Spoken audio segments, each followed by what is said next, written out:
Welcome to episode 108 of EDH Commander Challenge. I'm your host, BT. And today we continue our journey to crown our first ever Commander Challenge Undisputed Champion. Now we are halfway through the quarterfinals with Greg using his The First Sliver Food Chain combo deck advancing, and Marc P with his Urza Lord High Artificer deck advancing in our last episode. Only 2 spots left. Who's going to take them? Well, today we have probably my most anticipated first round match featuring 2 decks I absolutely love going head to head, and both decks can get outright degenerate very quickly. Not any further ado, let's get to those opening hands. First, in this corner, with an opening hand of Exotic Orchard, Ancient Tomb, Elvish Mystic, Birds of Paradise, Caustic Caterpillar, Scavenging Ooze, Reanimate, and the Abzan General, Karador Ghost Chieftain. He is the deck architect himself, Jason.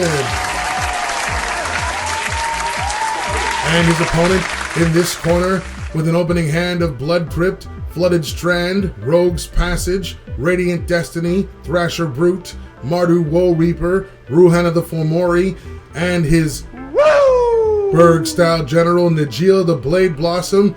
I give you the Prince of Aggro, Marc C. Marc on the dice roll off camera to begin the match. Let's start the card fight.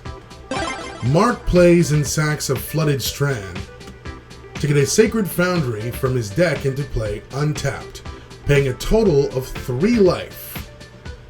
Then he casts Mardu Woe Reaper before passing, while Jason plays Mana Confluence and uses it, paying 1 life to cast Birds of Paradise, and passes. Marc plays Blood Crypt tapped and attacks with his Reaper. Jason takes the damage, and then Marc passes.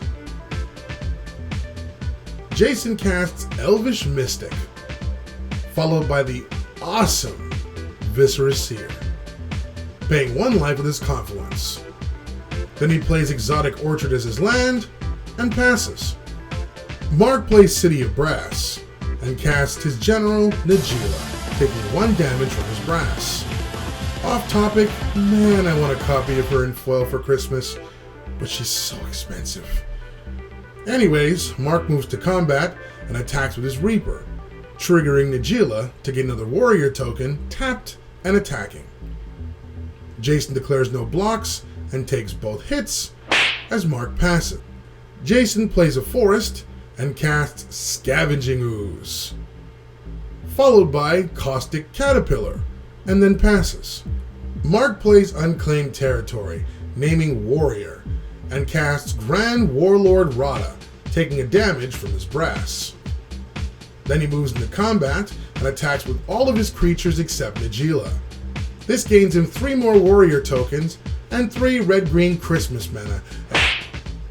Wow. Well, excuse me, Princess. Anyways, Jason trades his Caterpillar with the Reaper and blocks and kills 1 Warrior token with his Ooze and takes the rest of the damage.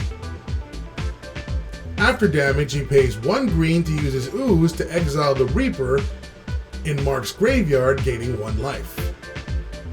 Then Marc passes as he has no use for the extra mana. Jason plays Ancient Tomb and casts his General, Karador, taking 3 damage total from his Confluence and his Tomb before he passes. Marc plays Rogue's Passage and turns up the heat, casting Radiant Destiny, calling Warriors. He also gains the City's Blessing in the process, making his Warriors minimum 2/2s with Vigilance. He then moves to combat and attacks with everything again except for Najeela, getting 4 more tapped and attacking Warriors and a bunch of red-green mana. Jason uses Karador and his Ooze to double block Rada, with both Rada and Karador dying in the process. He chooses not to block the other creatures, and thus takes a vicious 14 damage. Then in his second main phase, Marc casts Thrasher Brute, draining Jason for 1 with its trigger before passing. During the end step, Jason sacks his Mystic to his Viscera Seer to scry 1 looking for a board wipe. He bottoms the card. He then repeats the process once again by sacrificing his birds and scries 1 and bottoms the card. With no board wipes in hand, a sparse 10 life, and staring down what could become an army of up to 18 warriors thanks to Najeela and the Thrasher Brute's ability that will drain life from to death, Jason is forced to scoop as Marc leads his brave warriors to victory. Booyah! Jason got overwhelmed. If he had a few more creatures, he could have been able to dig through his deck a bit deeper with Viscera Seer to find an answer. Whether it would have been a Toxic Deluge, a Damnation, even a Spore Frog, anything to buy him time. Because everyone knows it doesn't take long for a Karador deck to control the board. Marc's Radiant Destiny and Thrasher Brute were both cards that when combined with Najeela can cause for some really fast games. I mean, 2/2s with Vigilance that drain you for 1 when they come into play? And a potential for multiple combat phases? Yeah, have fun dealing with that. Agree with our picks? Let us know in the comments down below. And if you enjoy our content, consider becoming a patron. Give you access to some sweet bonuses while helping out the channel at the same time. Thanks everyone. Thanks for watching, guys. Hope you enjoyed this week's episode. If you're a fan of EDH gameplay and you like whether it be 1v1 or multiplayer and you want to be part of the ever-growing Command Your Challenge family, just make sure you smash the subscribe button and notification bell down below. We do weekly videos.